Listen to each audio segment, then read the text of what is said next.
Hi, welcome to Embracing Soul's Journey. Today what we're going to talk about is intuition and all things around intuition. Sometimes there's, I think, a confusion about what intuition is, and then when we start having conversations around mediumship, psychic mediumship, being a psychic, a healer, like what does it all mean? And I will tell you, I was just on a board recently on Facebook, and there were all these conversations about identifying and labeling what people did. I've also heard where folks have said that all mediums are psychics, but not all psychics are mediums. And so that's another perspective that's kind of floating around out there in the world. And I think that everyone's going to have a different take on what intuition means to them based on your own experiences, your own journey, your own reflections of how you lean into the experiences where you connect to your highest, truest self. And so what we're going to talk about is just three very different perspectives, as we have in the past, of what it means to us. And the intent really is to help you understand that there isn't one way, that there are many paths into understanding who you truly are in terms of the universe, who you truly are in terms of how you show up each day in this experience that some of us call this three-dimensional experience. And so we are just going to kind of have that dialogue about what it means, intuition means to us, and then we'll kind of go wherever this takes us. So who wants to start with what intuition means to you, and then anything beyond that?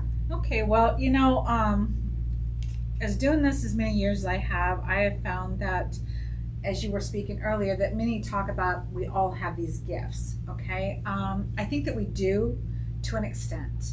We're all teachers, we're all healers, we're all physicians. There isn't a soul out there in the universe that isn't one of these things. So it's just the fragmented portion of that soul's journey, but how much of it are they taking forward? You know, when it talks about being a psychic, well, what is a psychic? I see psychic as somebody that just has this ability to know things or to sense things or to feel things, and sometimes they hear it, whatever.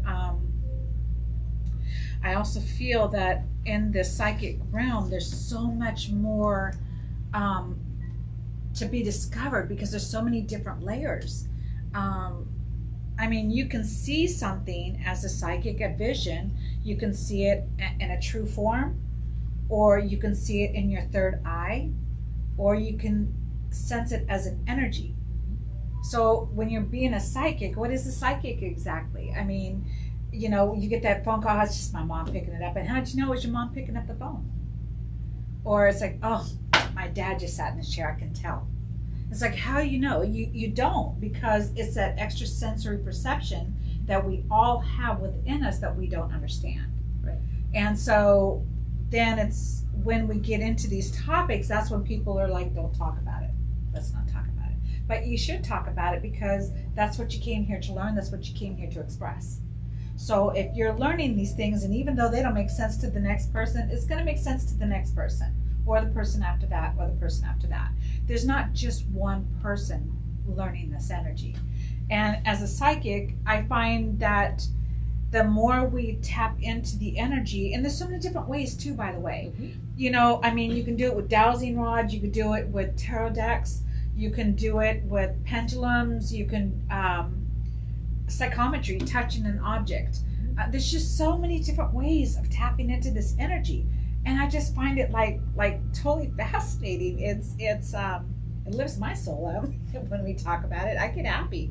And you know, and when we go into the mediumship side, I see it as, you know, there's different ways of seeing too, right? On a mediumship, you know, we discussed this in a previous episode, I'm pretty sure, is that some of us may see clearly visions of that person.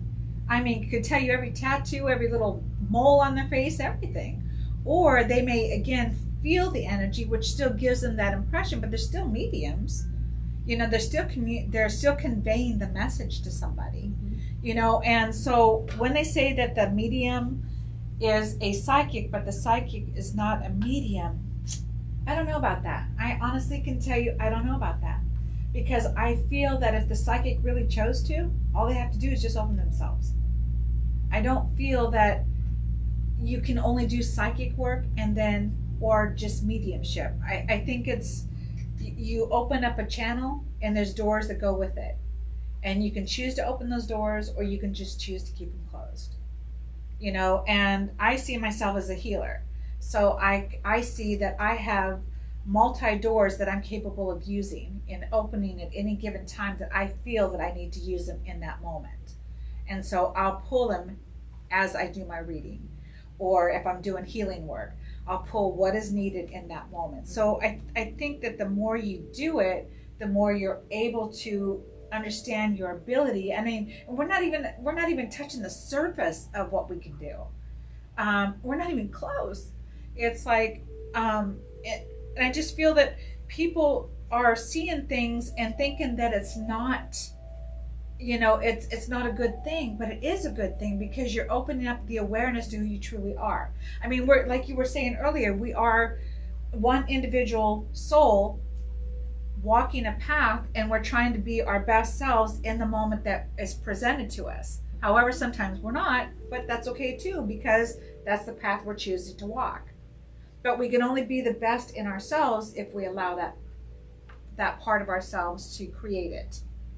So I feel that on psychic, mediumship, any of these, we could do this. We all have that ability. Mm-hmm. But to a degree, just to a degree. You know, because I've had many readings and really they weren't there, but I felt what I got from that was that it was a beginning for them. And so Absolutely. It was an opportunity for them to grow in that field because this is something that they're choosing to do. And I'm okay with that. To speak to that, I mean, I'm just going to share what happened to me last week. So I am able to get my readings from energy. I'm more of an empath. I guess I associate more of an empath, but I'm trying to learn about other modalities because I think it's fun and I just want to be able to expand it too as well. So I started working with tarot. I'm not sure if I'm even saying that right. Is it tarot? Tarot, yes. So I contacted a friend and I'm like, hey, let me see if I can do you mind if I do a reading for you? And it was fun because here I am at the book and I'm like a student, right? I'm sitting there with the book and the cards and yada, yada, yada, putting a lot of time and effort into this. And I went ahead and did how it said to do it in the book, and gave him the reading and so on and so forth. And it was pretty fun. I mean, to be honest, it was kind of like pulling it a certain way in a certain, layout and things like that. But then afterwards, he did mention, he's like, you're way, way more accurate with just, you being able to read and leaning into people. And it was just kind of what you are speaking to. It's something new. I'm new to it. I'm trying to be able to broaden my, horizons. And I think that we all have the ability to learn all different types of modalities of this, but it was just kind of fun. And so I know I'm kind of, if I want to begin or just to finish that or something new, I have to keep going. And it's that way with, I think, anything that we learn new. With the same thing with, I took classes in the beginning because I knew innately what I felt. And I knew it was pretty darn, accurate. But then I saw all the other things out there. You go to psychic fairs and they're using cards and and I'm like, oh, why am I different than that? Because it seemed like they had to have something, or they needed, I didn't have, I guess, what I thought I needed in order to do these readings. But I'm okay with it now. I'm okay with not being able to use cards. I think that they are a tool, but there's all different types of ways too. Reading off of people's jewelry, or there's just so many different ways to be able to. But for me, it's energy. It's core, and I think we've talked about this too, Angel.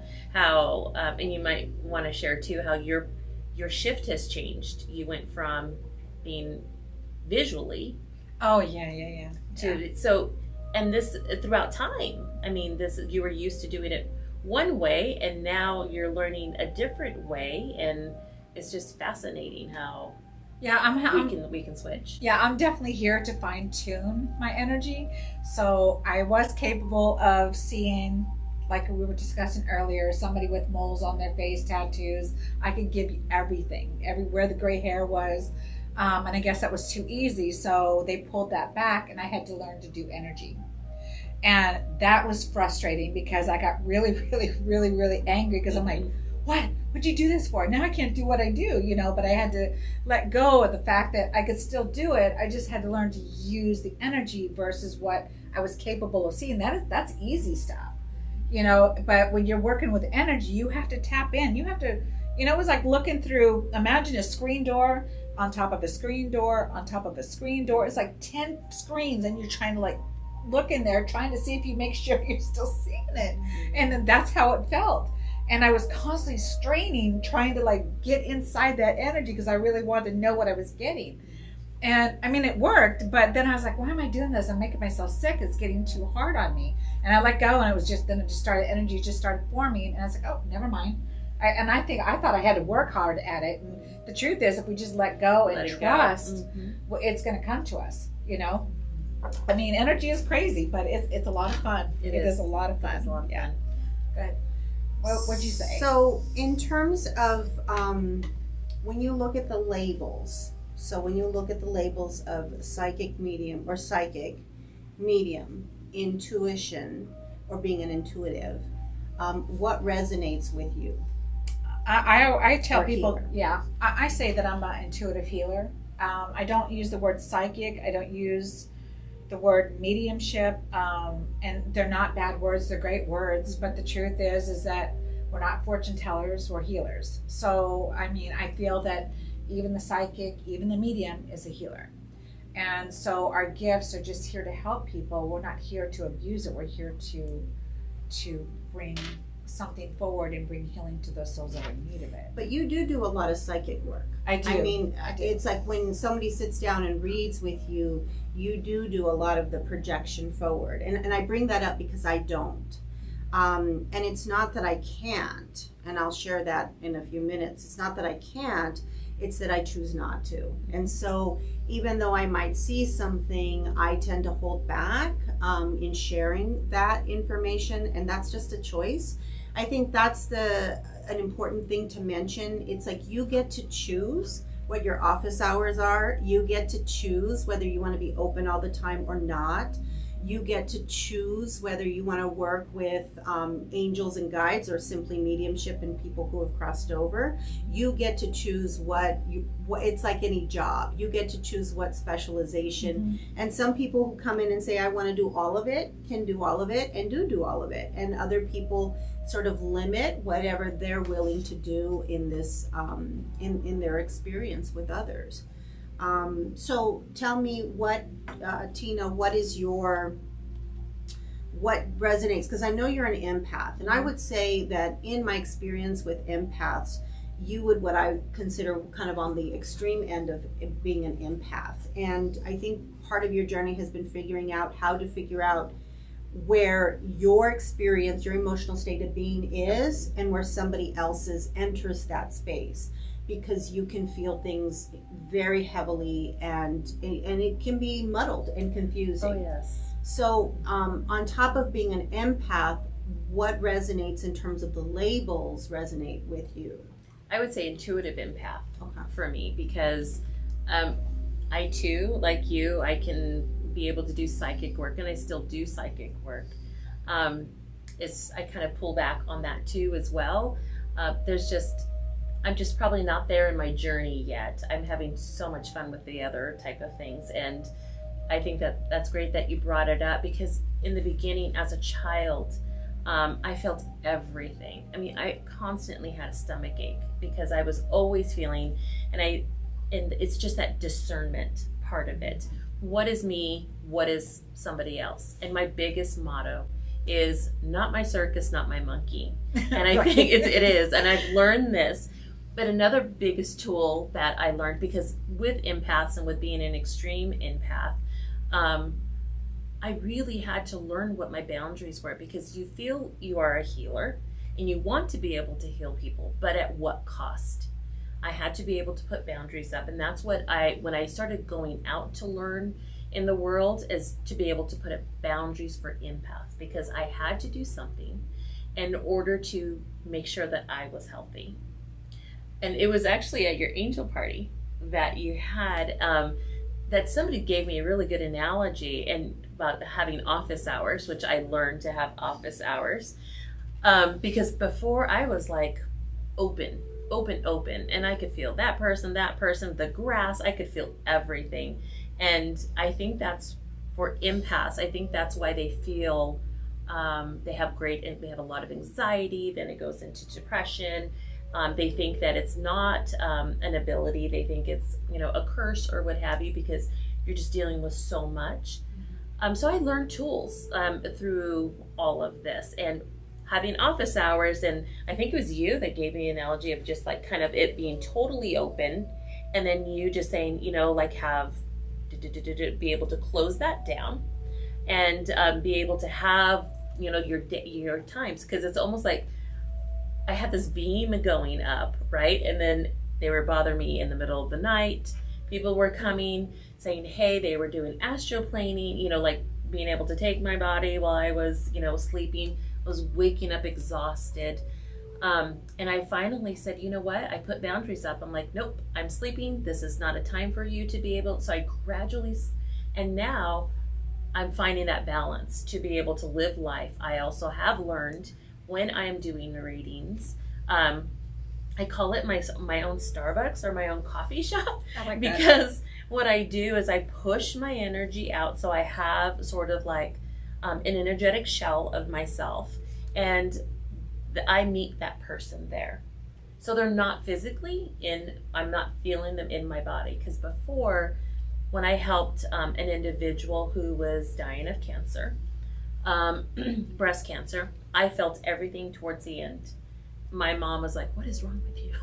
And I'm like, I cannot breathe. I was feeling everything that she was going through at the end. And part of what I do too is the end of life type of, I'll do readings for people who are actually floating, in and out. Yeah, they're right. Yeah, and so they cannot speak to their families, or this particular person, it was her higher self. And we were kind of talking about the end and, what to expect and so on and so forth. But during that time, as I was experiencing all of her going through death, basically I was dying too as well. And after that happened, I was like, I have to learn how to put these boundaries up, and that's where my Starbucks kind of came out of. I call it my Starbucks. And so now I meet them there. I'll lean into there, and then I kind of leave everything at the coffee shop. So that way I'm not feeling. So discerning too as well. Is this mine? Is it not? But throughout everyday life, I have to learn that too. I can't always I can't go into the world in Starbucks.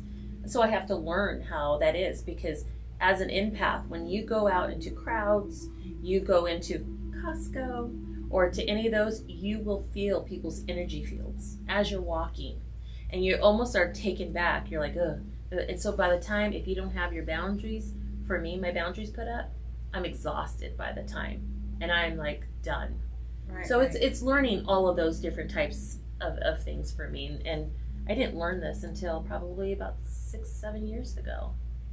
So ISELA, why is it you're only choosing mediumship, and you feel that doing the psychic work seems to be what to you? I mean, So I've got to back up to, I don't want to go there yet. So I want to begin with kind of what intuition means for me. Mm-hmm. So this journey for me has really been the process of kind of letting go of trauma. So my experience of trauma as a child sort of helped me move into the experience of forgiveness. And so my journey has really been more than anything a spiritual journey of healing.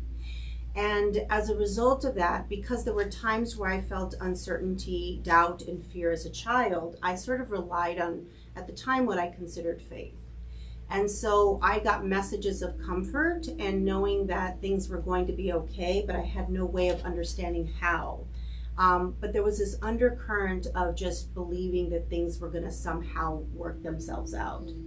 And I started to trust that intuitive nature of healing, or at least knowing that I was being protected or cared for somehow. And so this undercurrent is kind of, I think, the beginning process of how to manifest, how to be a co-creator in life, but I didn't know it at the time. I would kind of create these, it was weird. It was like I would create these sort of, I don't know how to describe it, like these agreements with God. So I would say something like, if I could walk 3 steps to the door with exactly 3 steps, this thing is going to happen for me. If I can do that, then this thing is going to work perfectly for me. And so I started to just, it was my only way of survival to believe that things somehow were going to be taken care of, even though I didn't have any power or control in my life. So I started to lean into, at the time, what I thought was just God. And for me, it was letting go of my prior beliefs, my limitations, my fears, and it was learning how to surrender and trust, because as a kid I didn't have any choice. Right. So when I was 12, I made the decision to survive my environment, and that once I left home I was going to be able to choose differently. But what happens in terms of how the brain is orchestrated, you start to repeat the patterns that have been part of your existence because it's been part of your existence. And so for me, there are 2 levels. There's the physical experience, which we call 3rd dimensional. It's the physical experience of how do I live this experience of life so that I can feel joy and happiness and peace and all those things. Then there was the other part of me who believed that there was something beyond this experience. So it was kind of trying to figure out, how do you live with these 2 sort of dimensions, basically. And so in my physical form, when I left home, I started to repeat the patterns of behavior that were very similar to what I was growing up with. And so what that meant was that I basically was becoming my mom, and I swore that I would never be that. Right. And so all of the tools that I had used as a child as survival sort of fell by the wayside because I started as an adult living those patterns. So I had, and I was aware of it. That was key. I was aware that I was doing it, but I didn't know how to fix it. And so it was then my next level of journey now is kind of shedding all of that and figuring out at the adult level, as opposed to a kid with no control, now with an adult where I can choose, I started to implement strategies of kind of rewiring my brain to get in alignment with my spiritual being that was sort of hovering below, if that makes sense. It was like hovering, but the way I showed up was depressed, frustrated. You know, I had resentment, animosity, all the things I grew up with. And so I had to bring those 2 things together, my part of me that had faith and the part of me that could rewire my brain and make things function in a different way, so I could release the depression, so I could release and I did it from a neuroscience perspective. I didn't do it from a spirituality place. That came later. It came from like, how many times do I have to do something in order to create a new pattern? How many times do I, so for me it was looking at it from a physical neuroscience perspective, because, you know, I was studying all of that. And so as time progressed, I still had those intuitive hits, you know, where it's kind of what you described, where like a phone call would come and you knew who it was. Or, you know, you would see something in a dream and then you're like, oh, holy shit, it's happening, right? Look at that, it's happening right now. Right. So I had those hits, but I hadn't really figured out the connection to my highest true self. And so time progresses, and for me, it's an unshedding. It's letting go of the fear, letting go of what I call the bullshit, letting go of the stories I was holding on to, letting go of the resentment that I held against my, you know, family members, or particularly my mother. It was like forgiving her. It was all the things that were getting in the way of my peace of mind.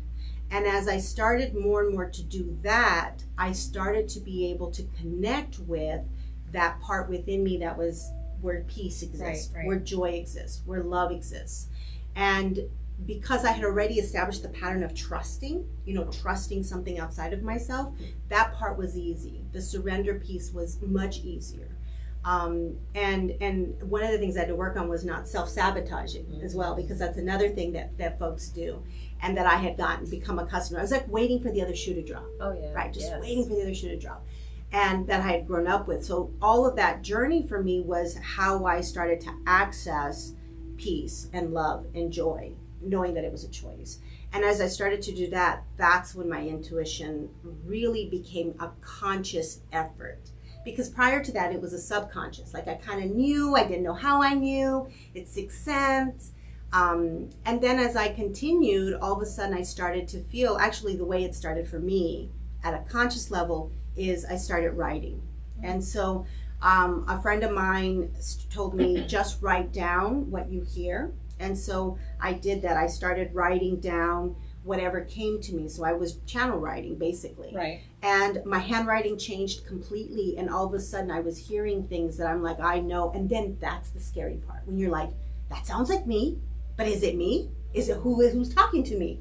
Could I be making this shit up? I mean, then you start to think that you're that like, one. Could I be making this shit up? like, am I crazy? Like, seriously, am I crazy? I think that every day, so I'm doing good. I know I'm good. So I really was in this place of trying to figure out what is real, what isn't, but the weird thing about it is that they were coming in with messages from my husband, and it was stuff that I didn't have any awareness about past lives. And so I was like, okay, this is weird. This is really weird. But what I did, what most of us do, what most folks do, because as Angelique mentioned, I don't believe that I am different than anybody else. Exactly. I believe that everyone can do this. But what would have happened to me had I not done, because my journey is different than yours and everyone else's, I would have gone, I am crazy. I have lost my freaking mind. I'm making shit up. Stop writing. And I would have put an end to that. Right. And so then I wouldn't have opened up more and more. I would have not believed in what was happening. Mm-hmm. And so because I allowed that to occur, then more and more started to come. And so that's where I started to feel other people who have crossed over. And the reason why I don't, going back to your question about psychic, is because I don't like to influence the journey of someone else.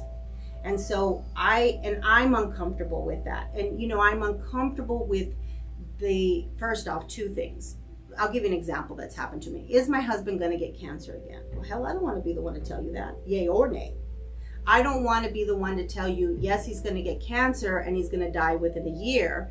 And I don't want to be the one to say, no, he's not going to get cancer. And so I don't like having that on me. And so I choose not to do that work. Yeah, I agree with you. I remember when my father was dying of cancer, they told him he had 2 years. And I went to go see him and I said, oh my, I said, Dad, you've only got 3 to 4 months.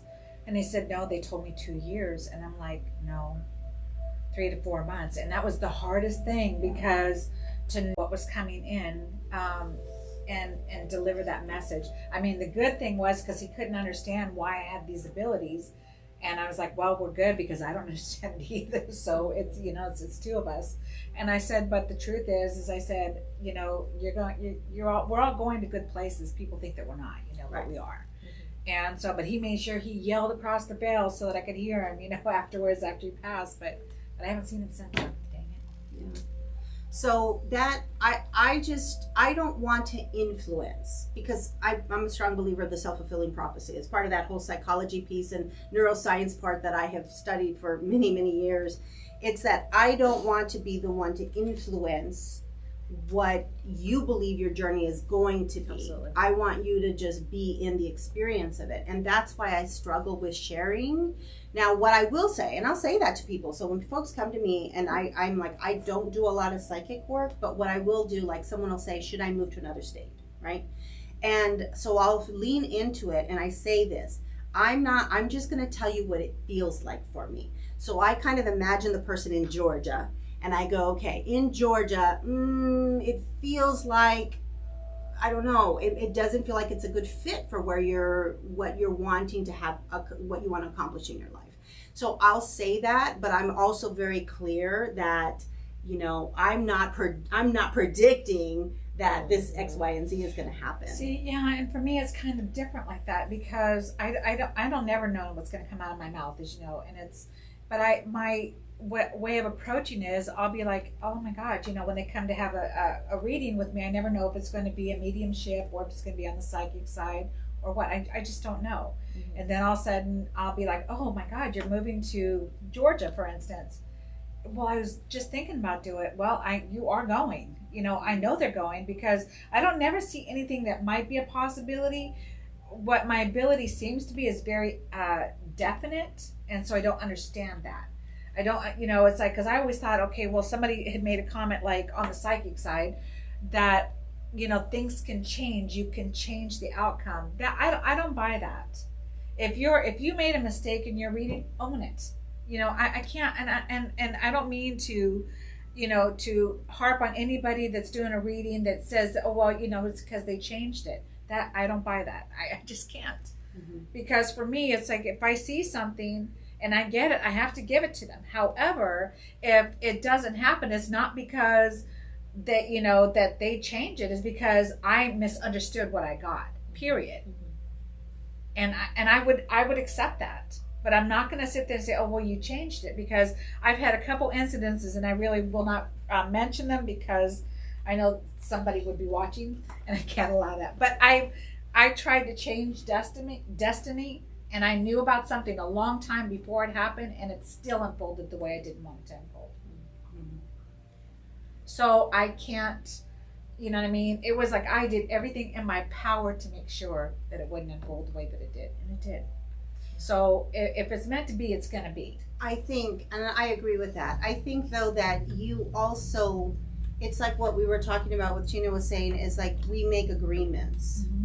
And so I think you've been really open to those kinds of very directive sort of visions of things happening. And because I kind of have chosen not to, like, I'm not really interested in that. I'm not really interested in seeing like the predictions or how things are going to unfold. So they don't come to me as naturally. And I think that's in part what you practice also becomes like a muscle. Mm-hmm. What you practice also starts to develop, and sometimes it opens other avenues that you're supposed to go down. Mm-hmm. And then other times, folks are pretty happy. Like you were talking about tarot cards. It's like some people are just happy doing tarot, and that's it. And I think I see nothing wrong with them. Even when I tried doing tarot, like you were talking about, I remember the first time I had somebody read me in Montana, and they was like, oh, Angel, you need to do this. I'm like, oh, okay. Well, I've never done this before. She goes, just pay attention to what I'm doing, because she was a reader. Mm-hmm. And so I'm trying to do I lay out the cards, and I'm like, okay, so what do you get? And I'm like, and so I had to put my hands on them. And then I told her what I saw. I said, well, look, your husband's going to leave you if you continue to do this work. And because that's what I got, and she's like, how do you know that? I said, well, you touched the card. I was able to do it that way. And so, so for me, it was I needed to touch something. Mm-hmm. And, but then I finally learned I took classes in reading tarot, and I still I didn't find it for me to work. Yeah. I mean, I followed the guidelines. Okay, if this card follows this card, and if these cards come out, and this is what this card means, and I would go to read something, it never came to pass that way. And I realized that these people that do the tarot, they're doing it in such a way that they're actually embodying their energy into the card, right? So they're actually becoming one with that card. So if they're seeing something, it's because they're already embedded in those cards. Their energy is it's already there. So that they're a part of it. They're whole already with that card. And so if you touch that card even for 5 seconds, they've already got that energy. So, but that reader already knows you because you touched the card. What about whenever they're doing, because with COVID nowadays, and you're doing Zoom or those type of things? God, I was scared to do readings the first time I did Zoom. Well, if they're doing tarot, that type of thing, because you're talking about energy. But that's what I'm saying. It's like energy is energy. Mm-hmm. So even when my guides were telling me you need to get on Zoom, I knew instantly it was computer. I didn't even know about Zoom, but I knew instantly it was computer, and I do not like computers. So it's like, I was so scared to do my first reading on Zoom. I can do them over the phone, no problem. But I thought, okay, this is going to be on the computer. How is this going to be different? because when you're on the phone, it's transmitting energy, right? Well, this is doing the same thing. So they're still capable of doing the reading. I just thought somehow that there was a stopping point, you know what I mean? A cutoff point that, okay, now that we're doing something with the electronics, that this is going to be the new way. And I was scared that the energy wouldn't be there. And I was so wrong, because if you're doing the tarot and then you're doing, or any other kind of even healing energy, you can do it. Don't kid yourself. I mean, it's we have that ability. It's like, and we're just putting fear in the unknown. That's what we're doing. Well, I think you kind of answered your own question, because you said, I don't like computers. I so don't. That became the lens that projected the fear around it. And I had to face it. And even though I don't like it, I had to face it. And now I'm okay with it. I actually like doing Zoom way more than in person. But I kind of want to just talk about cards for a minute. So when I first started, because for me, the journey was really learning to trust. Trust the messages coming through, trust that I was seeing and feeling dead people. I mean, because there is some level, especially, and we talked about this in one of our other sessions, where if you come from a religious background, sometimes there's that level of guilt or uncertainty and doubt as a result of the religious perspectives, that somehow I'm doing the devil's work, or somehow this is a sin, that I am trusting energy. And so I kind of had to sort of grapple with that a little bit, and learning to trust what was showing up for me. And so again, the more you practice this, the better you get. It really is like a muscle. But what I was doing was I was using cards. Now, tarot doesn't resonate with me. And the reason why it doesn't is I don't like reversals. Oh, so yeah. What's less? I don't like reversals, because again, just like psychic work, I don't want to be the one to tell you that this is going to go to shit in 3 months. Because this is your journey of life. This is your journey, your experience. And I want you, if it's going to go to shit in 3 months, it's for you, it's for an intended purpose. Right. Because when things go to shit, it's for the lessons that we have agreed upon as a soul to learn and to grow from. And so that goes into my whole thing about illusion, which we'll get into when we talk about fear. But I do have tarot cards. I don't use them in that way, though. I use them as oracle cards. Yes. And I used to, in the beginning, use them on the front end of a reading. And the reason why I did, so I'm sitting with Tina and we're having a reading, and I'll do like, and I have never followed one of those patterns in the back of the book. I'm one of those, pull 3 cards, pull 5 cards, and we're just going to tell the story. So I'm doing a reading with Tina and I'm pulling cards. I was doing that because I didn't trust my own intuition. And so you were trying to bring the energy in. Well, no, I was using it as a crutch. Okay. So because there's a level, I am not 100%. And I say to folks that I am not 100%. I'm trying to make sense, because one of my strengths is auditory. So I hear. But then what happens all of a sudden is I get an image of a car. Well, what the hell does the car have to do with any of this? Like, I don't know. So I'm giving information, sometimes my interpretation of what I'm seeing. Maybe it's not the car. Maybe it's the person in the car that I'm supposed to talk about. I'm like, why don't you just tell me and stop showing me the picture, because you were talking to me 2 minutes ago. So sometimes it gets lost in translation, or sometimes in the moment, what I'm sharing doesn't resonate with that person, but 2 days later it will, because now they're adding those pieces together. Right. Where was that bracelet at? And oh, that bracelet, I forgot about that bracelet. So I go in with that initially I was going in with the uncertainty. Like, oh my goodness, what if I'm wrong? And so I would do the cards first to validate my own insecurities of trusting my own intuition. And then finally, when I figured out I was doing that, it's fun now, because I'll do a reading with someone, and then on the back end, I do the cards. And I love that, because I use the 5 decks, just 5 decks that are my favorite. And I'll pull 3 blue cards, pull 2 red cards, pull 1 purple card. And so I'll go through, and whatever I hear, boom, boom, boom, boom, boom. And then I set them out, and I'm like, holy shit, this is what we just talked about. Like, it's the story of the reading. And that's fun, because that's like, thank you. It's like a validation, but also for them, I can give them a concrete. That's what I know. So I take yeah. pictures of it, and I Mhm. said, okay, this basically captures what we just talked about. Right. So that's how I use cards. Mhm. Yeah. No, and I think that's good because, you know, there's a lot of people that are using them and they feel like, well, I'm not sure how to do it. I don't know if I'm doing it right. Well, of course you're doing it right. You're doing it right the very first moment you touch the card.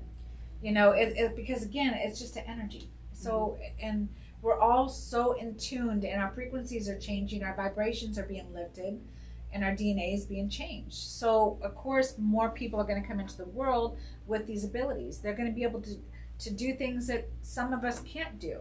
I mean, a lot of my gifts got pulled back. I was able to see auras. I'm a medical intuitive.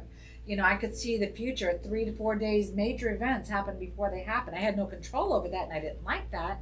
So that was kind of hard to see, like you were talking about, is seeing how do you prevent that. But I realized it's because when you see stuff like that, it's not so much that you can save the world with it. It's holding space and love for what's about to come in.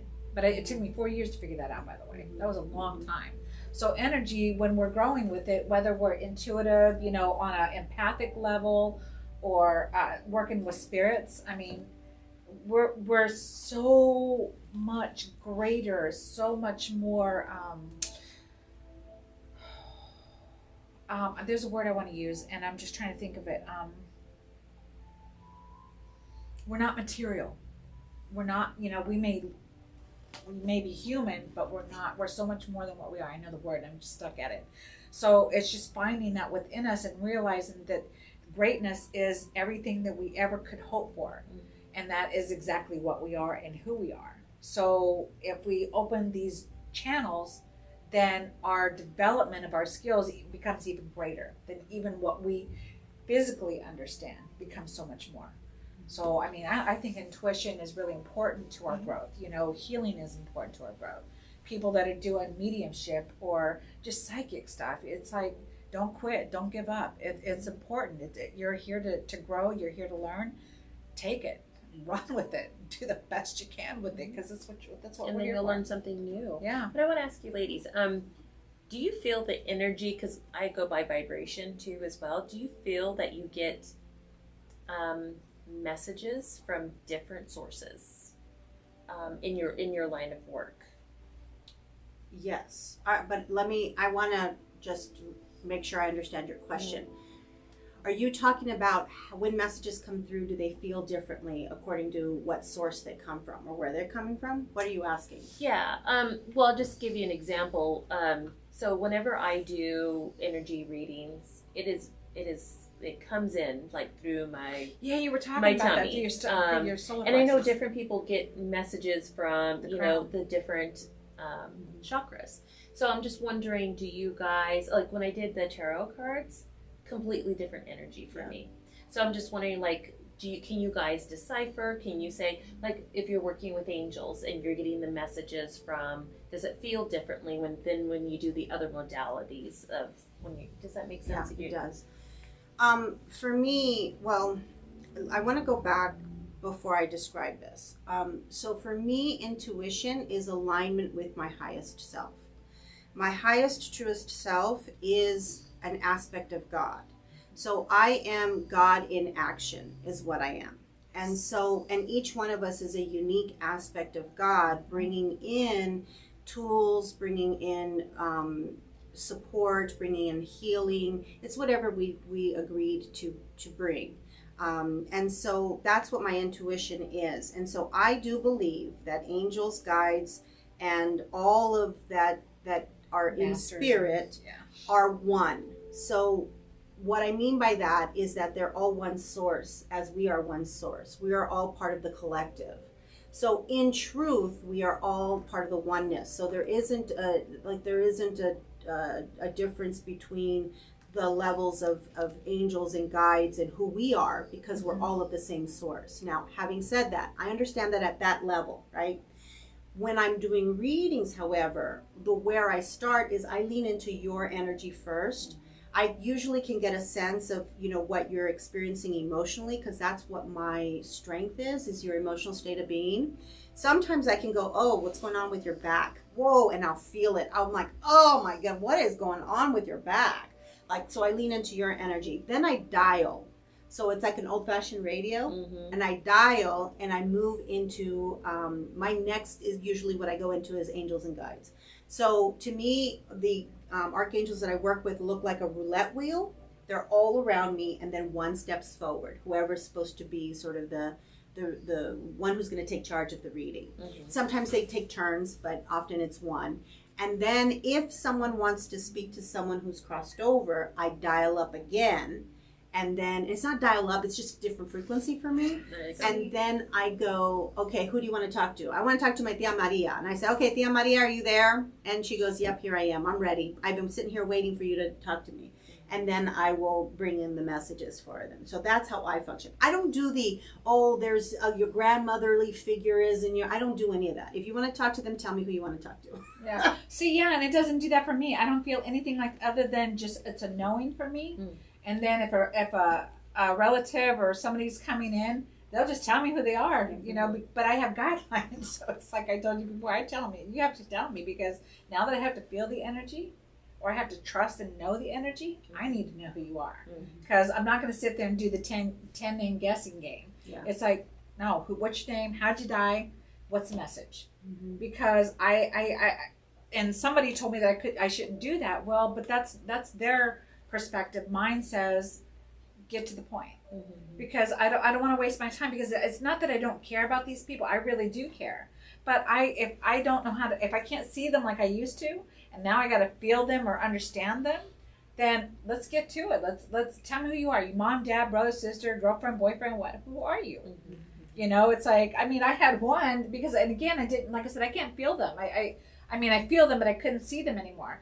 I had one guy come to me and tell me that, he said, listen, tell his friend, his partner, that he was sorry for breaking up his happy home. And I'm telling him, and he says, well, no. And I said, no. I said, no, he's insistent. So then I go to do a reading a couple people later, and the woman comes in, she goes, he says he's sorry about breaking up the home, right? Well, ends up, now I'm talking about a love triangle here that I had no clue what was going on. And the man thought that he had torn the person up with their other spouse, and they didn't. But because the marriage was already separated, but the person that was deceased felt like they created that when they didn't. It was already there. So, I mean, I felt like a gossip, like I was like, a gossip column was talking about, well, he said, no, this is what he said. You know, but, so I just have to trust it. If sometimes you can feel it, like you said, or you'll see something. And I'm clairaudient too, so I can hear them. And sometimes I can actually hear them on the outside with as their human voice was, or I hear on the inside.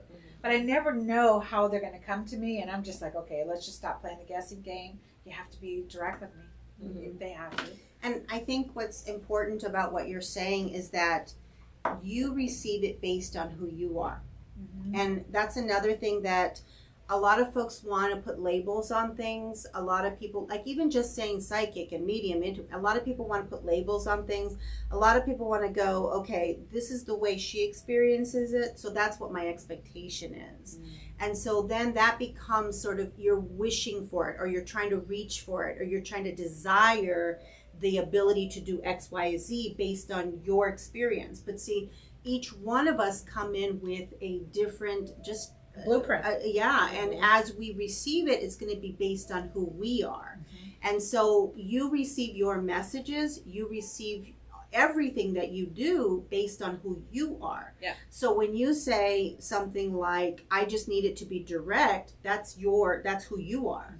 But the way that I receive it is going to be very different, because it's how, and I think that energetically it's an alignment with how we show up here in this experience. I mean, we've all been masters, you know. I mean, we still are masters even in human form, but we've all mastered so many things in so many lifetimes. And sometimes we might be total angels in all these lifetimes. In this one lifetime, we're going to have to be rude, crude, and whatever else just to get there. So, I mean, I'm not saying that that's the case. I'm just, sometimes we do have to come across differently than how our hearts even feel. Because you know, it's like, what is that? And somebody's like, I'm always tongue-tied, right? So I'm always like, I know what I'm trying to say, because I do, but my brain thinks quicker than my mouth. And so then I'm trying to catch up with what's in here and I can't. So I'm trying to blurt it out and I get stuck because I know what I'm trying to say, but I can't seem to put it into form. And I think that goes in line with what I was saying about the physical form, the neuroscience of the brain. So for me, because I've worked so much around, knowing about emotional intelligence, and, I have like the training on effective communication, and this is the way that we have a dialogue. So my frame of reference goes like the experiences I have go through that frame of reference. Right. And so that's the way I'm going to engage in a reading. That's the way I'm going to engage just in my relationship with my highest truest self.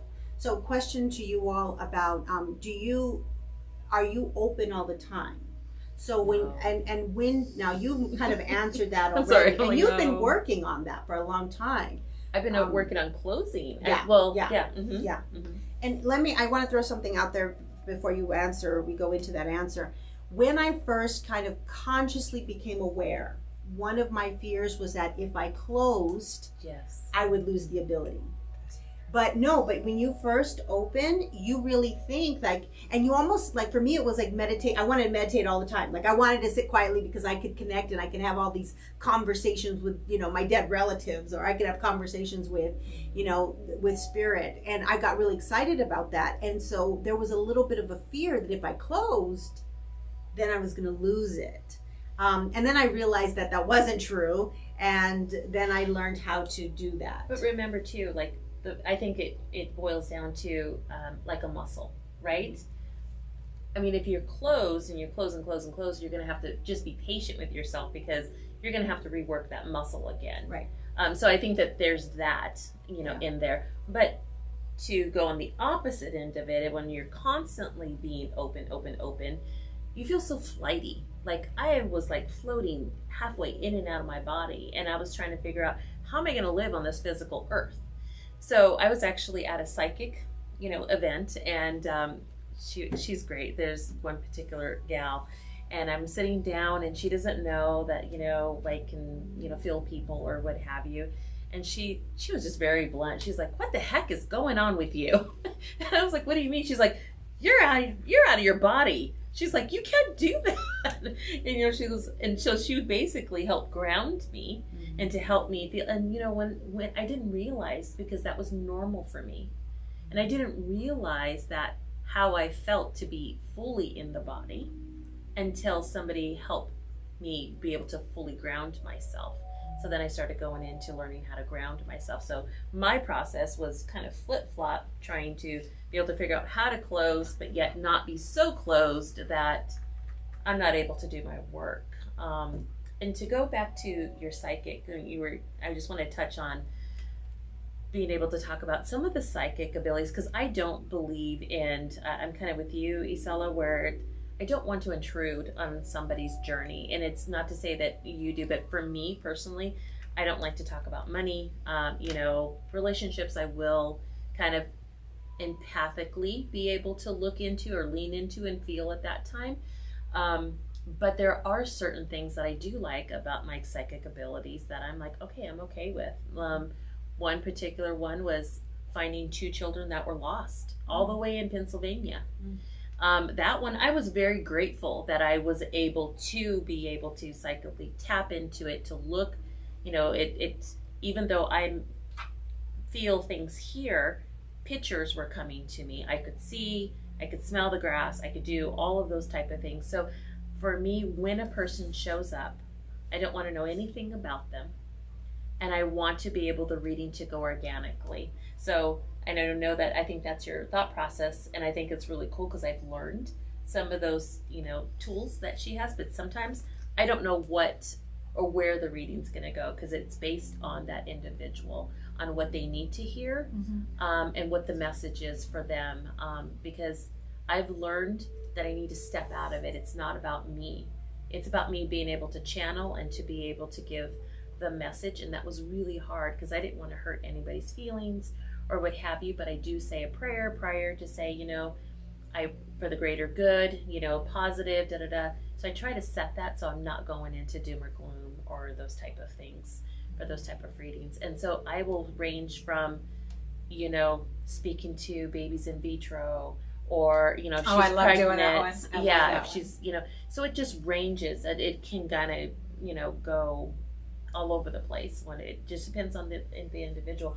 Or they come to me and say, I just want an energy reading, or I just want you to be able to look into me, to my chakras, or to look at my energy, or to see, medical, intuitive, those type of things. So I really don't do, I think that's really cool that you do, and I think you do it too. You do your past lives. Yeah, I see past lives too. Yeah, I really haven't got, into that. But I think everybody has these wonderful abilities to be able to kind of tap into, and to, because I think we're all healers, and we all have different, to be able to help somebody.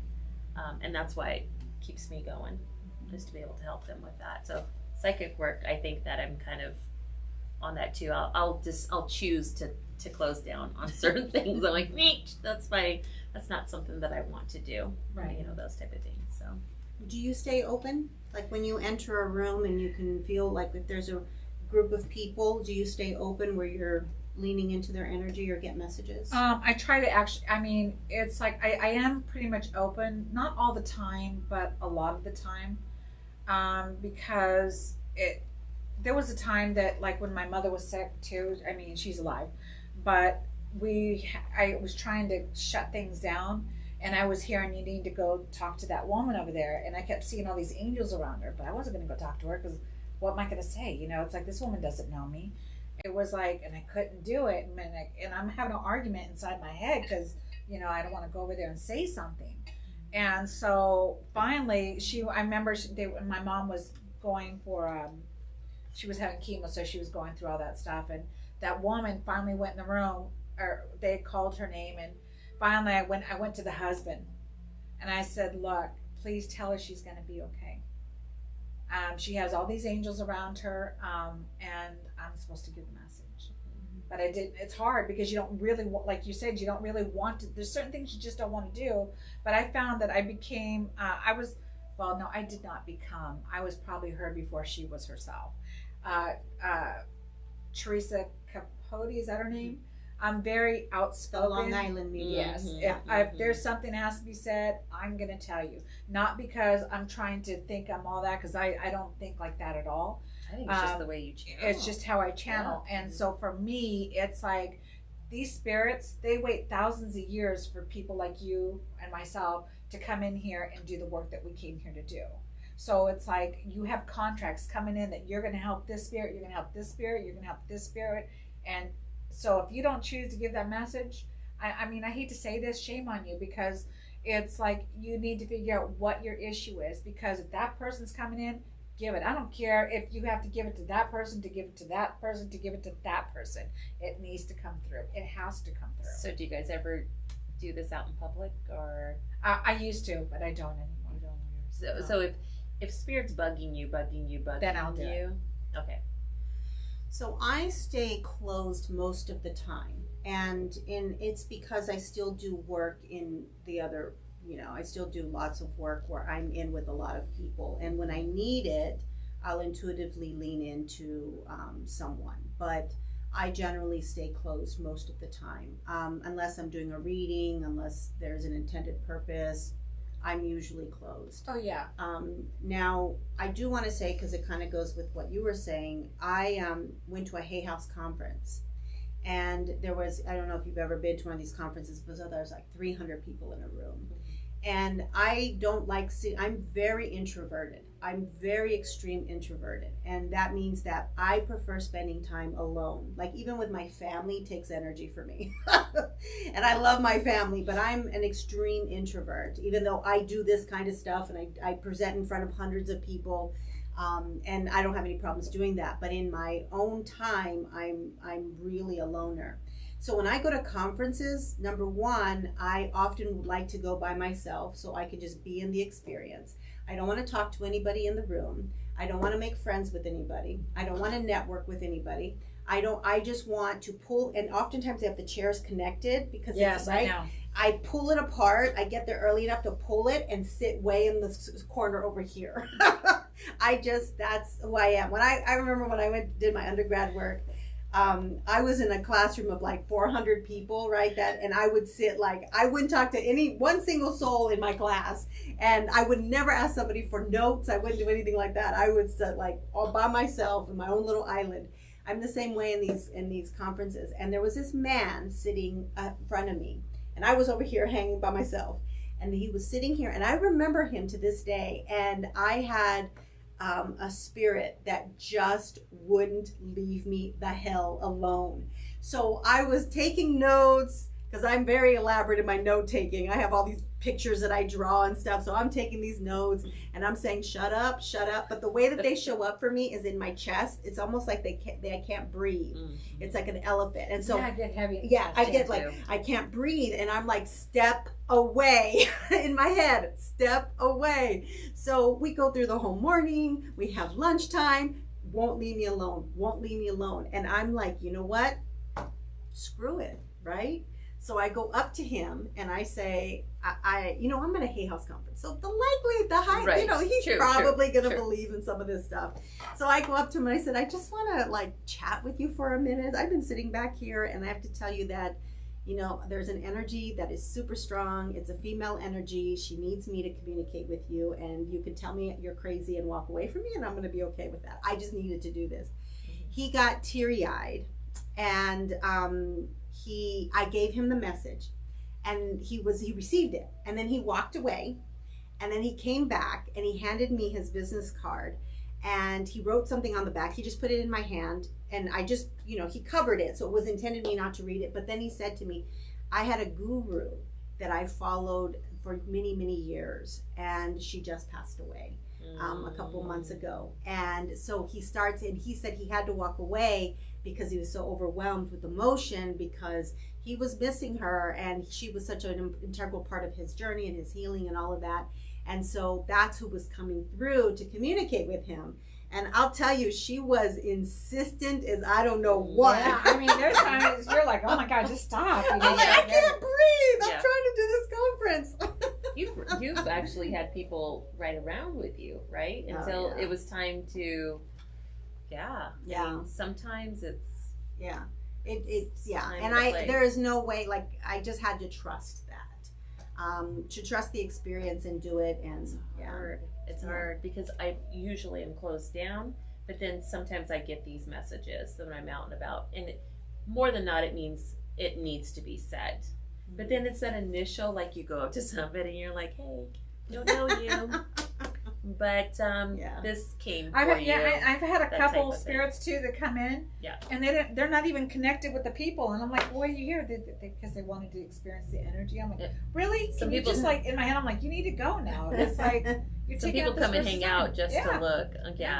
That's true. But my family, they're like, oh, if we're at a restaurant or something like that, I'm like, I'm sorry, but it came through. They're like, okay, go ahead. We'll just wait for you. And I'm like, I'm sorry, those type of things. But I've had readings where I've done a reading for somebody, and I almost put it like my waiting room. Mm-hmm. And they're just hanging out. They're kind of far away, and they're just kind of sitting there, and they're just kind of hanging out. And I invite them, hey, do you want to come and say something to them? Like, no, we just want to come and see what's going on. And I just had a spirit made me say please the other day. Just so because he didn't believe he was Catholic, and he had passed. He didn't believe in this kind of stuff, and his sister was sitting at the table, and I was like, he's so distant, but he doesn't want to say anything. I said, and I'm telling him, you need to come forward. You need to, if you want me to talk, and I'm saying this out loud, even in front of her. You need to come forward. Mm-hmm. And then and I'm like, all right, please, would you come? And then he decides he's going to come talk to me. I was like, really?